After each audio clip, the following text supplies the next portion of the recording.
Well, I was talking about how to raise our children, and there are mm, huge and many challenges outside. When you live in a kafir society, regardless now, this society is good sometimes, it has many good points and good images in some aspects. That's, we're not talking about this.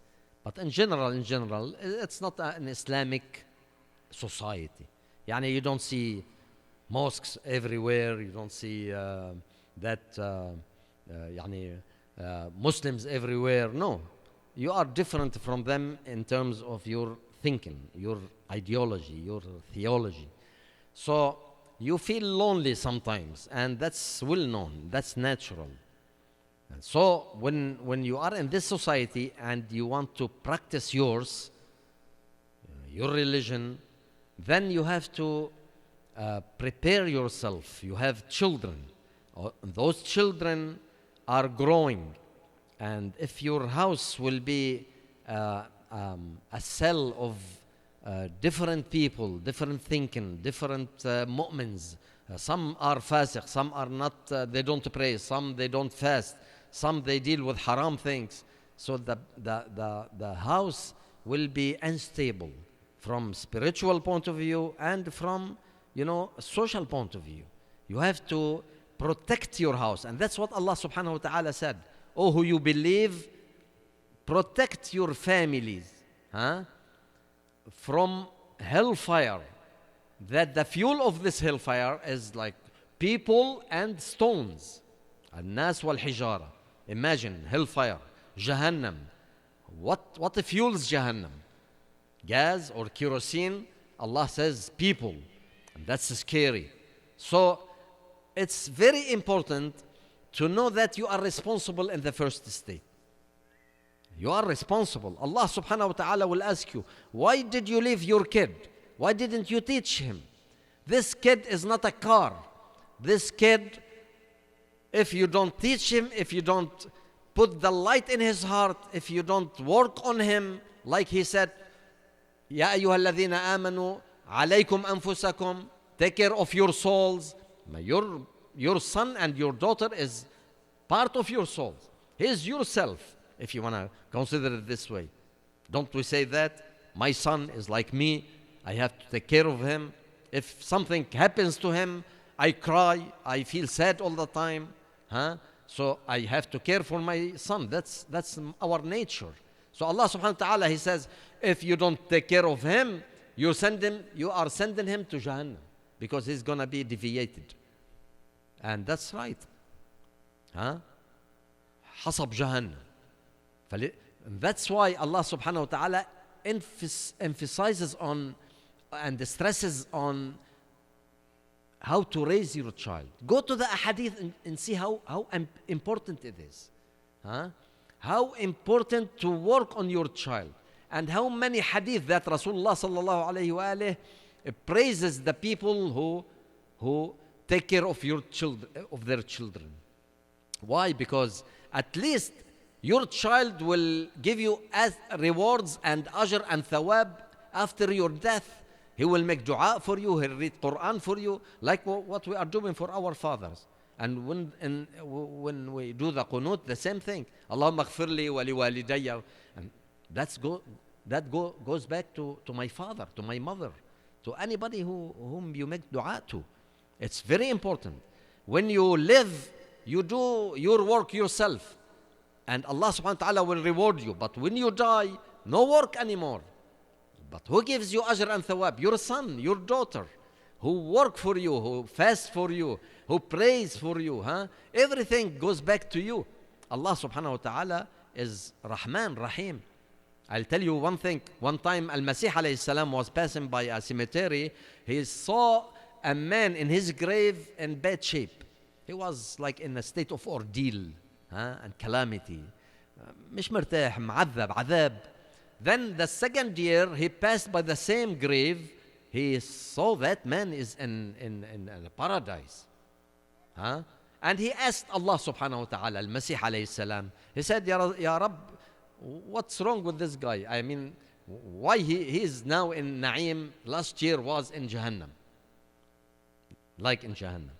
He said because he has a kid, that kid grew up and he fixed a street and he, took a custody of an orphan. And because he is his son, I forgave the man his sins. Huh? Because his son.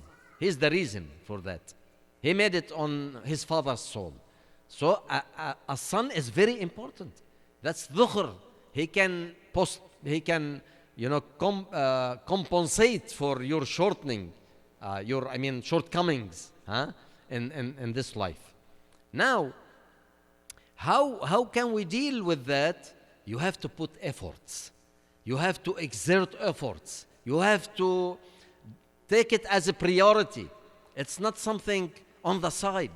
It's not only when the brothers here in the Islamic Center make some activities. No, you have to work to make the house Islamic Center. By your acting, by your behavior, that's the best teacher. You want to teach them good, first you have to be the good example. You can't be, you do whatever you want, irresponsible about things, and then you come to advise your son to do it, or your daughter. Like, okay, you're not doing it. They might not talk to you like this, but they know. Kids are smart. They know that you are not doing that, then we can do that. Since you are not practicing Islam real good, it means you don't believe it. Or what you're saying is not true at all. From the beginning. Some people believe that. And at any crucial situation, any critical point, any turning point in his life, he might deviate and go to another religion. I saw some people like that. He became Christian. And he became with Jehovah's Witnesses too. He carries suitcase and go from house to another. He was Shia, His father was mu'min, and I don't want to speak that much about it. It's sad. One time his family asked me to see him. He didn't want to meet me, because I relate to him somehow, Yeah, he didn't like it. He didn't like it. Anyway, now what we have to concentrate on is our family. This is the most important task and the priority in our life here. Everything will be provided. Your work is okay. Money, you have money, whatever the money is. Too much money or just a little enough to live with dignity. Don't worry about it. Allah subhanahu wa ta'ala khairul raziqin. Nobody is dying from hunger here. What else you have? What else you have? You have those kids.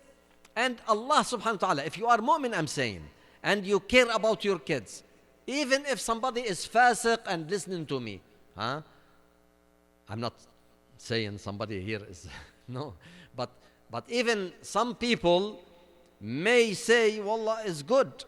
Maybe Allah subhanahu wa ta'ala, because of my kids, will forgive me in the day of judgment. Yes, why not? Allah arhamur rahimin. Let me teach them good manners. Let me teach them how to be good mu'min, good children. An important element in the society who can do good in the society. His good work permeates in the society. بيتشعب بيروح. When you teach somebody something and he teaches other people something good, and that good goes from one to another till the day of judgment, you have the rewards the same for everybody. You get the same reward for all those people who are good because of your son. Why? Because you taught your son. If you don't take care of your son, if you don't take care of your children, they won't take care of their children. If you take care of them 10%, they will take care of their children 5%. What about your grandsons? I don't know. 99% they won't care at all. مش هيك؟ And the reality is here at your door مثل ما بقولوا بالعربي ببابك. شوف, sometimes we come to أسبوع مثلا or somebody died. So many youth come, to see. And the first time they come to the Islamic Center, why? Because they don't come. They don't know how to pray. They don't know how to read Surah Al-Fatiha. When somebody says, إلى روح المرحوم Surah Al-Fatiha, I look at the youth. Nobody is moving his lips. Sometimes. Why? Because they don't know it. What is it? Surah Al-Fatiha. All right? One time one man died. A Lebanese man. He was businessman. 70 years ago, they brought him to the Islamic Center. They put the janaza, the coffin, and his son came to say a word, took a chair with him and stood. He didn't come to the podium. He stood next to the janaza, and they put a chair next to him. Everybody was questioning, himself, since he doesn't want to go on the chair, why he brought the chair and put it next to him. And he was speaking, for 5-6 minutes. And then when he finished, he went up the chair, and he raised his hand and he said the slogan of the Masonic temple. Everybody was listening to him. What is this? His son, Masonic. And so many people. One time one died. Some people, Americans and Lebanese, they came and they were turning around the janaza and saying something about, something Masonic thing, like riots or something, in the Islamic Center. I wasn't there, but they told me that. Everybody was stunned, what is this? Those people don't respect us. So imagine this. So, inshallah, I'll speak tomorrow in details about this. We didn't have time today. صلوا على محمد وآل محمد.